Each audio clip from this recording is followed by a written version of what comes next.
Let's talk about that moment. The one where your doctor looks at your chart, sighs just a little, and says you need another prescription. One for the blood pressure, one for the cholesterol, one for the blood sugar. It can feel like you're collecting pills like stamps, can't it? And you are not alone.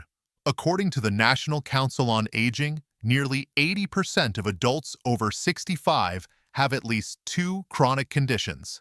2. It's become so common, we've started to think it's normal. But what if I told you that many of the answers you're looking for aren't just in that pharmacy bag? What if they're waiting for you in your grocery cart? This is the conversation doctors wish they had more than 7 minutes to have with you. And if you've been telling yourself, well, this is just what getting older feels like, I am here today to respectfully but firmly challenge that idea. That feeling of fatigue, the constant worry about your numbers, the fear of losing your independence, that is not your destiny. It's a destination you can choose to reroute from, starting today. In the next 25 minutes, we are going on a journey together. We're not just going to talk about food. We're going to uncover the 10 hidden culprits in our modern diet that are fanning the flames of heart disease and diabetes. And for each one, we'll give you a simple, powerful, and delicious way to fight back. This is about reclaiming your vitality. The problem is clear. Heart disease and diabetes are two of the most common and frustrating health challenges for seniors today, and they are deeply connected. In fact, people with diabetes are twice as likely to have heart disease or a stroke compared to those without. It can feel like you're fighting a war on two fronts, constantly managing blood sugar levels while also worrying about blood pressure and cholesterol. The daily routine of medications, finger pricks, and dietary restrictions can be exhausting and, frankly, disheartening. Our ambitious goal today is to show you how to sign a peace treaty with your own body by changing what's on your plate. We're going to explore how specific food choices can help you not just manage these conditions, but in many cases, begin to reverse the underlying damage and reclaim a sense of control over your health. Now, this isn't about miracle cures or unproven fads. Everything we're going to discuss is grounded in solid research and guidelines from trusted American institutions you know and respect, like the American Heart Association, the American Diabetes Association, the Mayo Clinic, and Johns Hopkins Medicine. We're taking their best advice and breaking it down into practical, real-world steps. To make this simple and actionable, we're going to count down the top 10 dietary culprits that fuel these conditions, from number 10 all the way to the biggest game changer at number 1. For each culprit, we'll break down why it's a problem in plain English, and then I'll give you a clear, simple action step to take back control. And you'll definitely want to stick around for number 2. It's a category of foods that makes up over half of the calories in the average American diet, and it's the primary driver of the inflammation that's at the root of both of these diseases. Understanding it is a total game changer. And of course, a quick but very important reminder, I am not a doctor, and this video is for informational and educational purposes only. It is not a substitute for professional medical advice. Please, always consult with your personal physician or a registered dietitian to create a plan that's right for you. Your health journey is unique, and your medical team is your most important partner. All right, let's kick off our countdown with culprit number 10, something so basic we often forget it: the dehydration deception. As we get older, our sense of thirst actually diminishes. It's a natural physiological change, which means we can be dehydrated without even feeling thirsty. But being even mildly dehydrated has a huge and immediate impact on both your heart and your blood sugar. When you're low on fluids, your blood volume decreases. This makes your blood thicker and harder to pump. In response, your heart may start to beat faster, and your blood pressure can drop, leading to dizziness and fatigue. For your blood sugar, dehydration has a concentrating effect. The glucose in your blood becomes more concentrated, leading to higher readings. It's a double whammy that puts a tremendous amount of unnecessary stress on your entire system. I remember my neighbor Carol, who was always feeling dizzy and fatigued in the afternoons.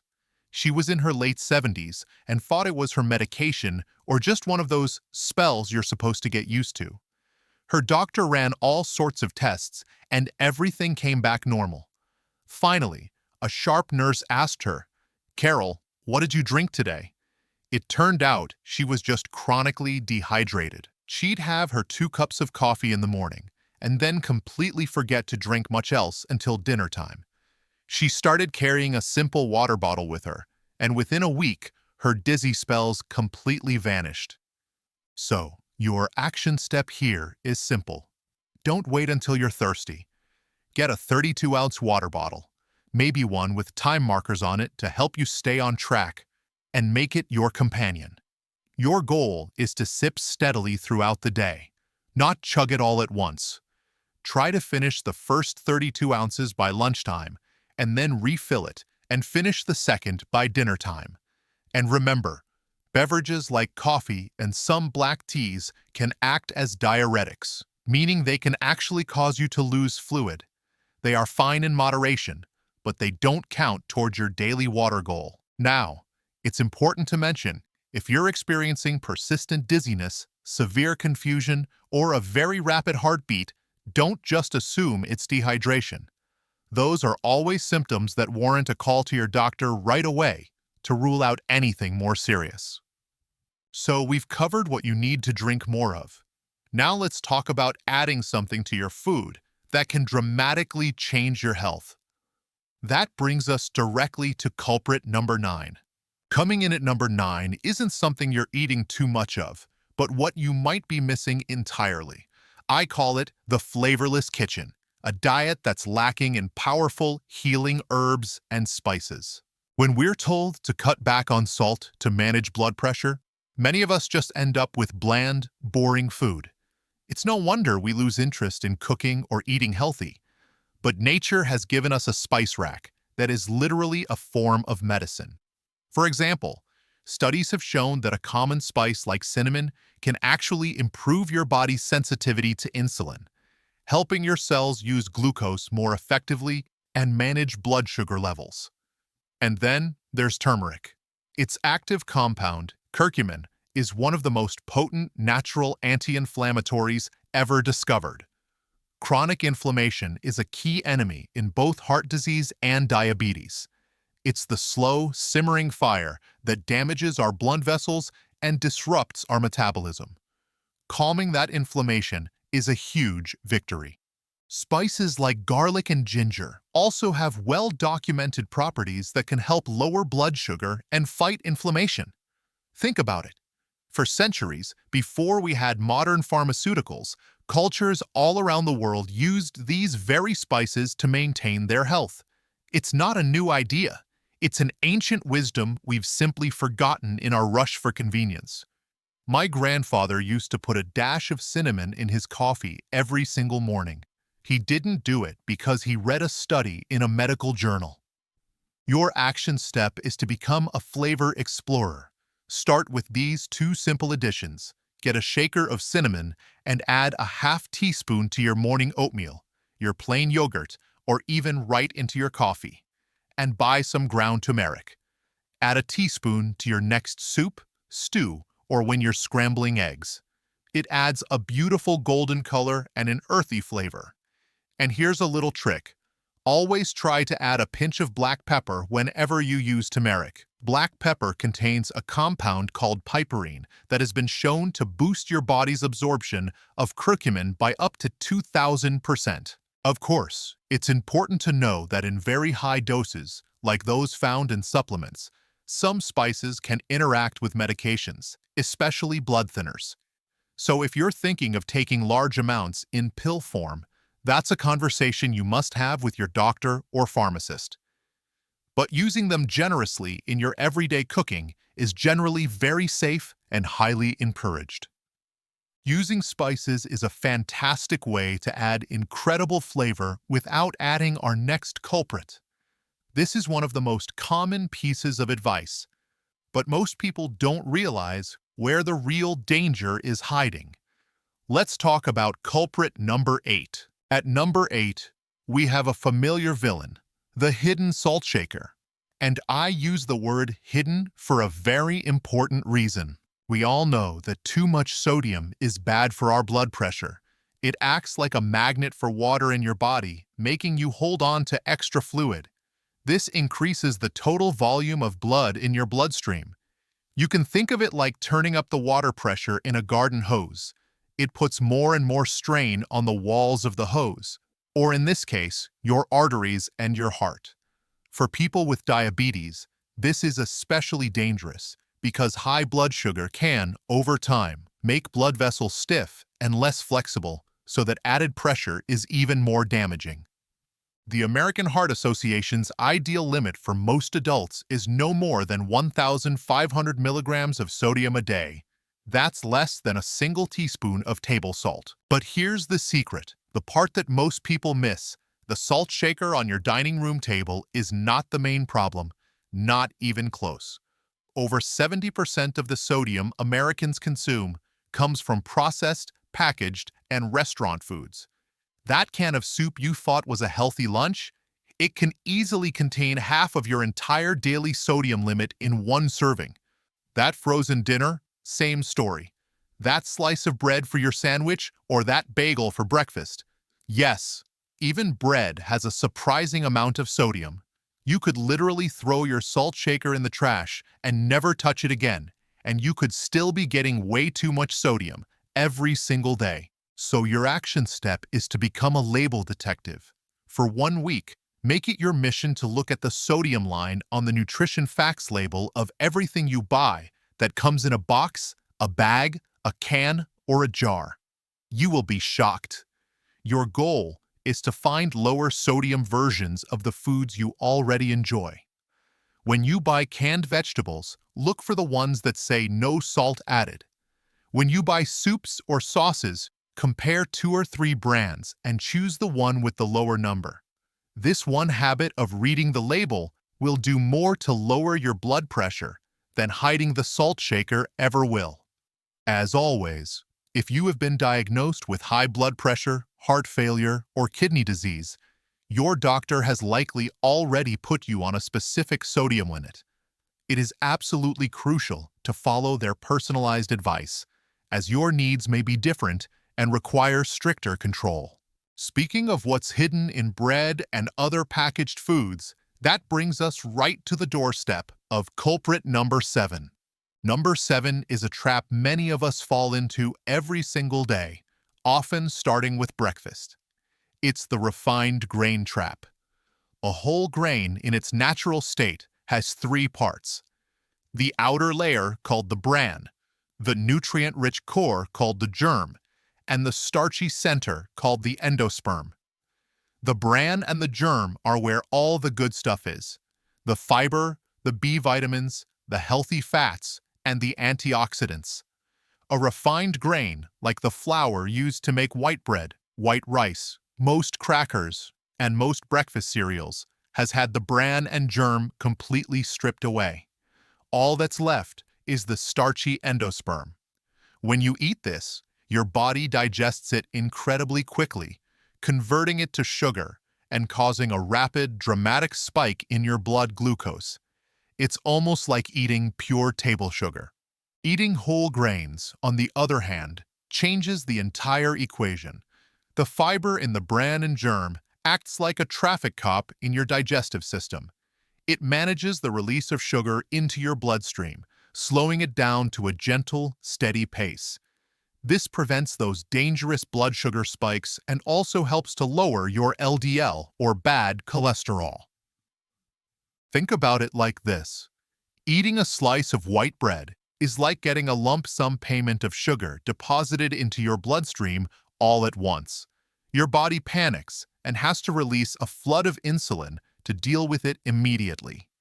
Eating a slice of 100% whole wheat bread is like getting that same payment in small, manageable installments over several hours. It's much, much less stressful for your system. For years, we were told a carb is a carb, but we now know that's just not true. The way your body processes them is completely different. Your action step is to make the whole grain swap. This week, I want you to make 3 simple swaps. Instead of white bread for your sandwich, choose a bread that says 100% whole wheat as the very first ingredient on the list. Swap your white rice for brown rice, or even better, a wonderfully nutty grain called quinoa, and trade in your sugary breakfast cereal for a warm bowl of old-fashioned rolled oats, not the instant kind with added sugar. These small changes add up to a huge win for your blood sugar and your heart. Now, if you have celiac disease or a known gluten sensitivity, you'll need to choose naturally gluten-free whole grains like quinoa, brown rice, and oats that are specifically certified as gluten-free. It's always best to work with your healthcare team to manage any dietary restrictions you may have. Now, refined grains were often pushed on us during the era when we were told to fear our next culprit. This is one of the biggest nutritional misunderstandings of the last 50 years. Let's talk about number 6. Coming in at number 6 is a ghost from the past that still haunts our grocery aisles: the fat-free fallacy. For decades, we were told that eating fat makes you fat and gives you heart disease. It seems so simple, so food companies rushed to strip the fat out of everything: yogurt, salad dressing, cookies, you name it. But when you take the fat out, you take the flavor and texture out. So what did they replace it with to make it taste good?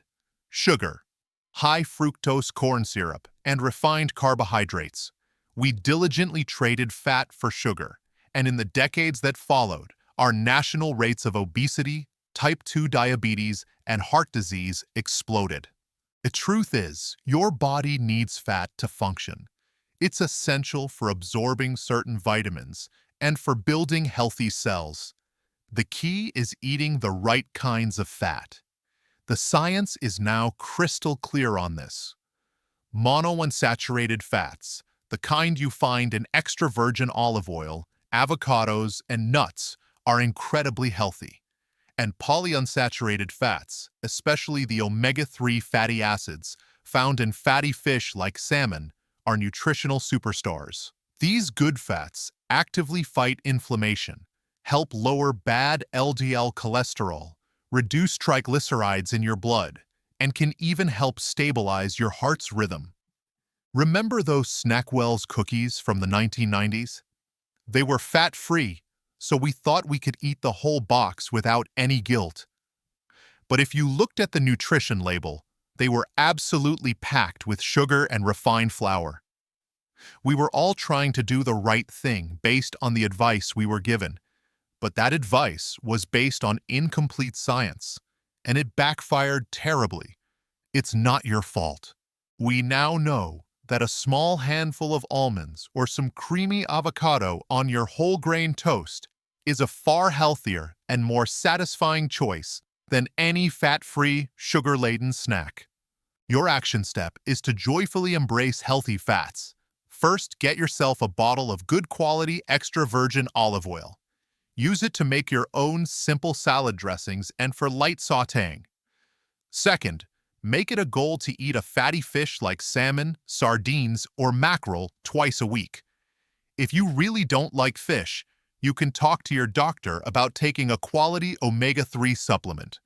And third, when you need a snack, reach for a small handful of unsalted nuts like almonds or walnuts instead of crackers or chips. While these fats are healthy, they are still calorie-dense.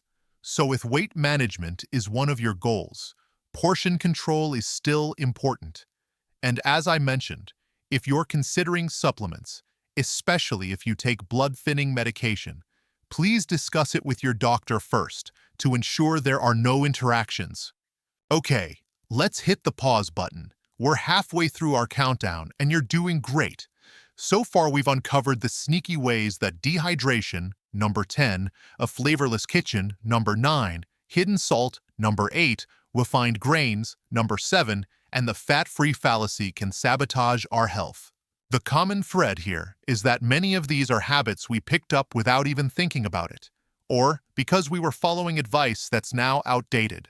But the wonderful news is that you have the power to change them with small, simple swaps. This journey is about being intentional, not about being perfect. And by the way, if you're finding this information helpful and empowering, do me a quick favor and tap that like button down below. It's a small click for you, but it tells YouTube that this is a valuable conversation, and it helps other people just like you find this video and our wonderful community. Thank you so much for that. Now, are you ready for the top 5? This is where we get into the heavy hitters, the foods and drinks that have the most dramatic and immediate impact on your blood sugar and your heart health. Let's dive in. All right, kicking off our top 5 is culprit number 5, the liquid sugar bomb. I'm talking about sodas, fruit juices, sweet tea, energy drinks, and sports drinks. When you drink your sugar, you're essentially mainlining it straight into your bloodstream. There's no fiber to slow it down, no protein or fat to buffer the impact. This causes a massive, rapid spike in blood glucose, which forces your pancreas to release a flood of insulin to try and manage the crisis. Your liver gets completely overwhelmed by this sudden deluge of fructose. Its emergency response is to start converting that excess sugar into fat, specifically triglycerides, which are a major risk factor for heart disease. It also begins to store that new fat in and around the liver itself, which can lead to non-alcoholic fatty liver disease. A study from Tufts University estimated that sugary drinks are directly responsible for over 1 million new cases of cardiovascular disease and over 2 million new cases of type 2 diabetes every single year worldwide. A lot of us grew up thinking a glass of orange juice was the healthiest way to start the day. But think about it for a moment. How many oranges would you have to squeeze to make 1 8-ounce glass of juice? Probably 4 or 5. You would never sit down and eat 5 whole oranges in one sitting. Why? Because the fiber in the whole fruit would make you feel full long before you finished. But when you drink the juice, you get all of the sugar from those 5 oranges with none of the fiber that nature intended for you to eat with it. It's a classic example of how processing a perfectly healthy whole food can turn it into something your body handles very differently. Your action step is simple and direct. Drink your water and eat your fruit. Make water your primary beverage. If you want some flavor, add a slice of lemon, a few cucumber slices, or some fresh mint. If you're craving fruit, eat a whole apple or a whole orange. You'll get the sweetness you want, plus all the beneficial fiber your body needs to process that sugar properly and safely. Now, a quick note. If you have diabetes and experience episodes of very low blood sugar or hypoglycemia, your doctor may have instructed you to drink a small amount of juice as a rapid treatment to bring your levels up quickly. You should always follow your doctor's specific emergency instructions. This advice is about your daily beverage choices, not about how to handle a medical emergency. Liquid sugar is a problem because it's missing something crucial. And that brings us directly to our next culprit, which is arguably one of the most important and overlooked nutrients in the modern American diet. Let's talk about culprit number 4. At number 4, we have another problem of omission, not commission. It's the widespread issue of living with a fiber deficit. Fiber is the true unsung hero of a healthy diet, and it's estimated that 95% of American adults don't get enough of it. There are 2 main types, and you really need both. Insoluble fiber is the roughage you find in things like whole wheat bran and the skins of vegetables. It adds bulk to your stool and keeps your digestive system moving regularly, preventing constipation. But soluble fiber, which is found in foods like oats, beans, apples, carrots, then nuts, is the real superstar for our purposes today. When soluble fiber enters your digestive tract, it dissolves in water and forms a thick, viscous gel. This gel does two absolutely magical things.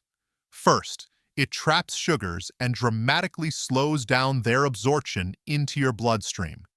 This is what prevents those dangerous post-meal blood sugar spikes.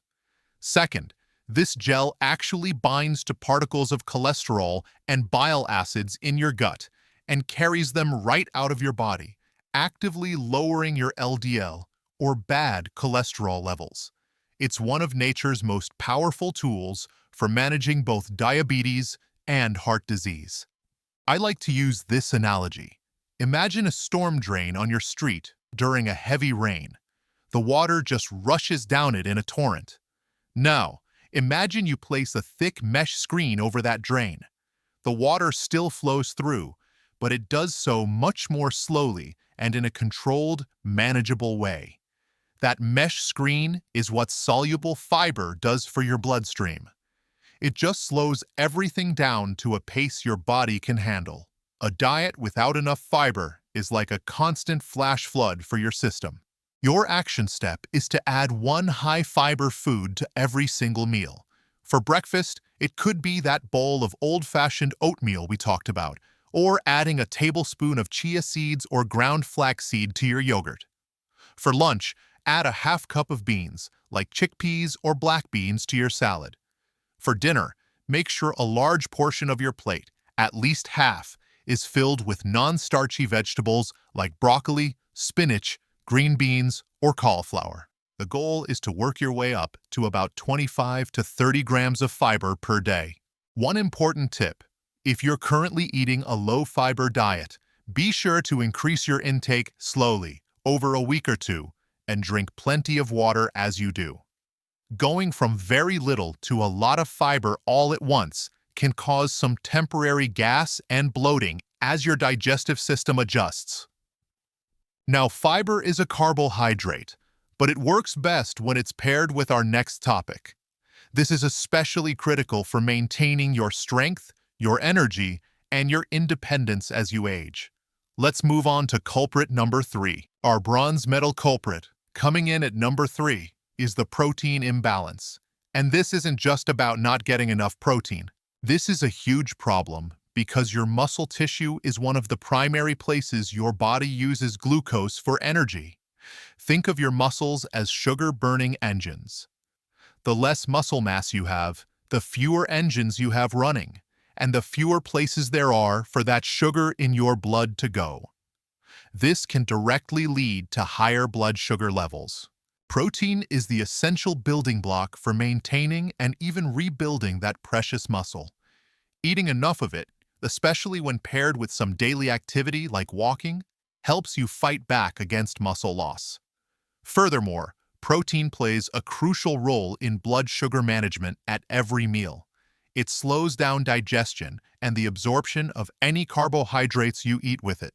This helps prevent that sharp blood sugar spike and also makes you feel fuller and more satisfied for longer, which can help with weight management. Many of us have a very unbalanced protein day. We might have a little bit in our cereal or toast at breakfast, not much for lunch, and then a giant piece of chicken or steak for dinner. It's much better to think of it like building a brick wall. You don't want all the bricks for the day dumped on you at once in the evening. You want them delivered steadily throughout the day, so the builders can work consistently. A good source of protein at breakfast, some at lunch, and some at dinner gives your body the constant supply of building blocks it needs to repair and maintain that crucial muscle tissue. Your action step is to aim for a source of lean protein at every meal. The American Diabetes Association suggests filling 1/4 of your plate with a lean protein source. Great choices include skinless chicken or turkey, all kinds of fish, eggs, and low-fat Greek yogurt. But please don't forget the plant-based powerhouses.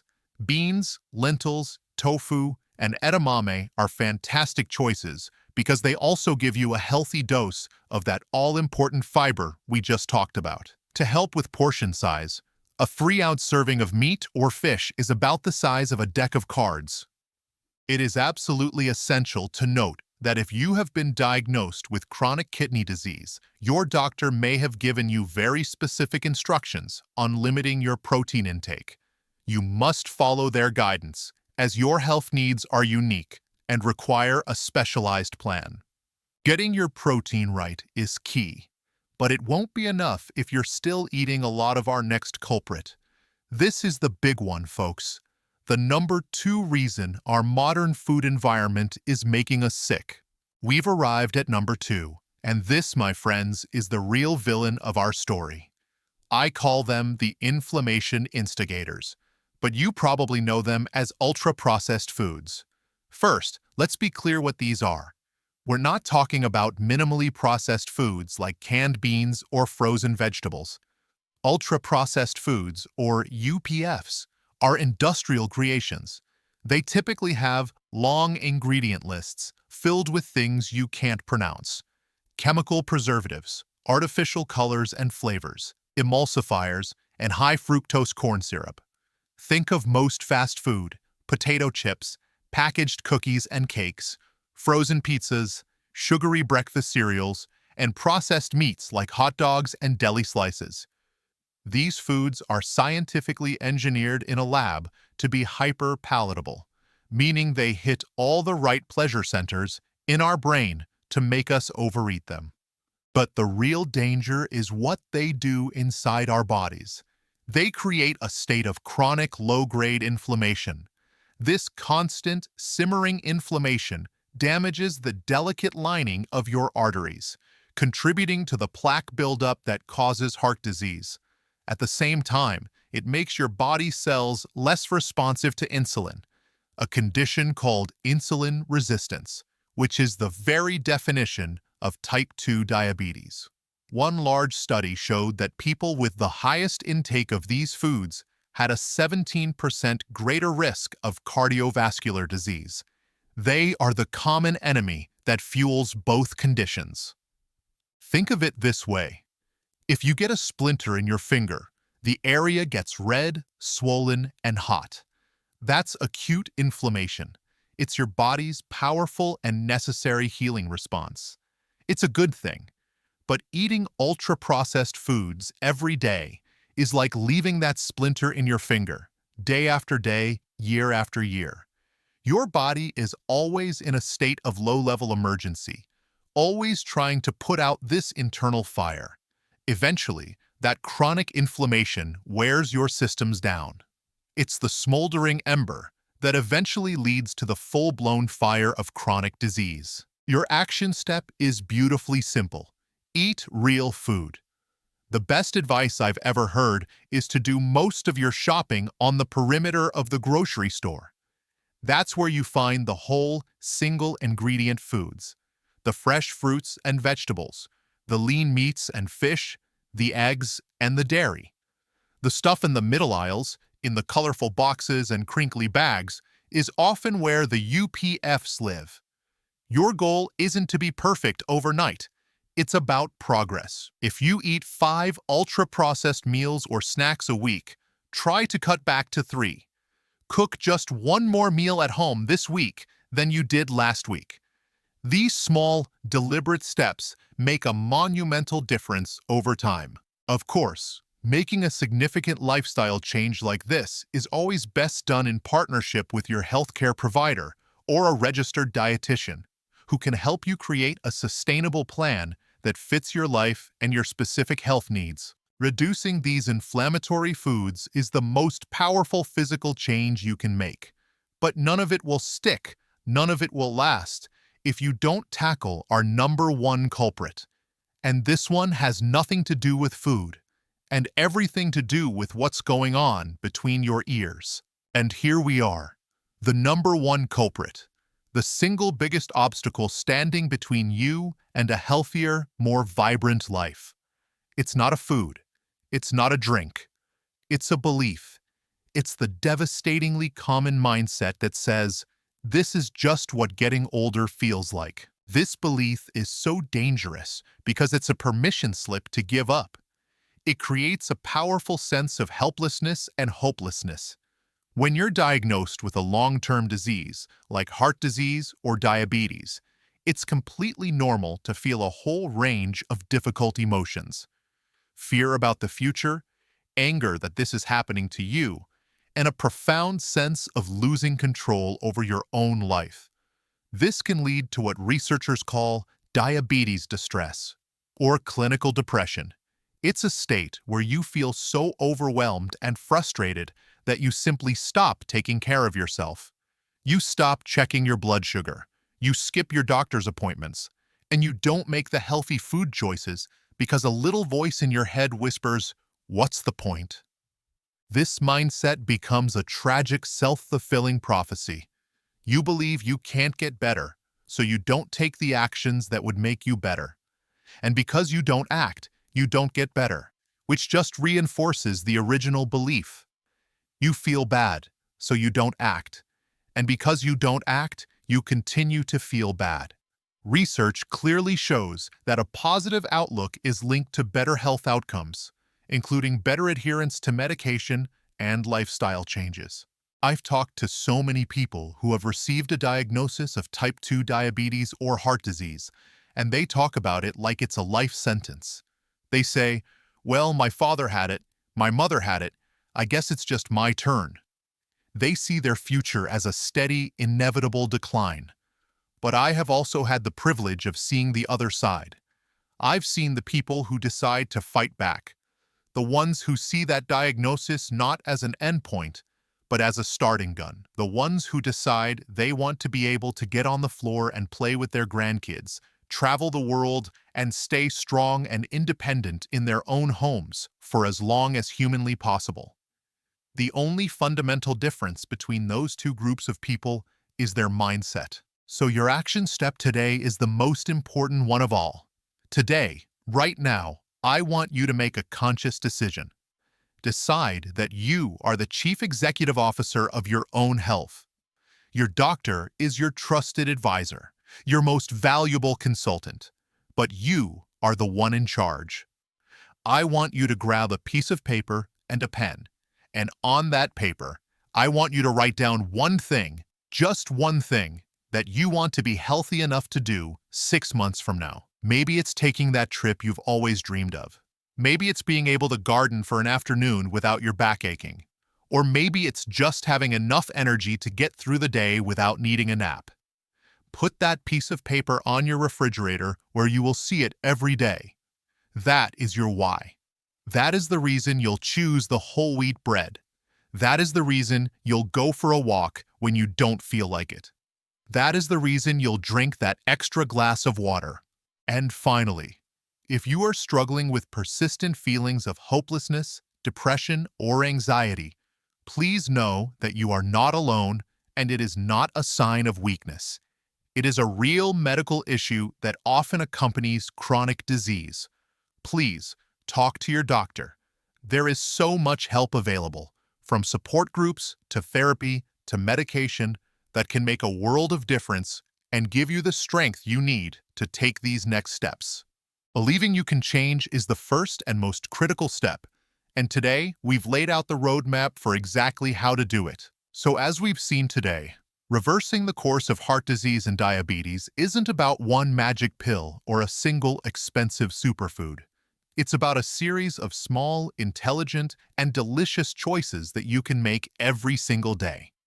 It's about hydrating your body properly, adding flavor and medicine with spices, avoiding the traps of hidden salt and refined grains, and joyfully embracing healthy fats. It's about ditching liquid sugar, loading up on life-giving fiber, balancing your protein intake, and, most importantly, stepping away from those inflammatory, ultra-processed foods that are at the root of so much illness. But the most powerful message, the one thing I want you to leave with today, is this.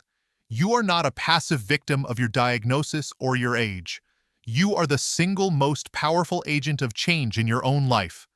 The food you choose to put on your plate 3 times a day is one of the most powerful levers you have to pull to reclaim your health, your energy, and your independence. You are in the driver's seat. Now, I truly want to hear from you. Of the 10 culprits we discussed today, which one was the biggest aha moment for you? Was it the fat-free fallacy, the hidden power of spices, or the truth about ultra-processed foods? Let me know in the comments section down below. I read every single one, and your stories and insights inspire our entire community. And if you enjoyed this deep dive and you want more practical, empowering content to help you live your healthiest, most vibrant life after 60, please be sure to hit that subscribe button and ring the little notification bell so you never miss a video. Thank you so much for spending this time with me today. Remember to be kind to yourself on this journey. It's about progress, not perfection. Every healthy choice is a victory. Here's to your health, and I'll see you in the next video.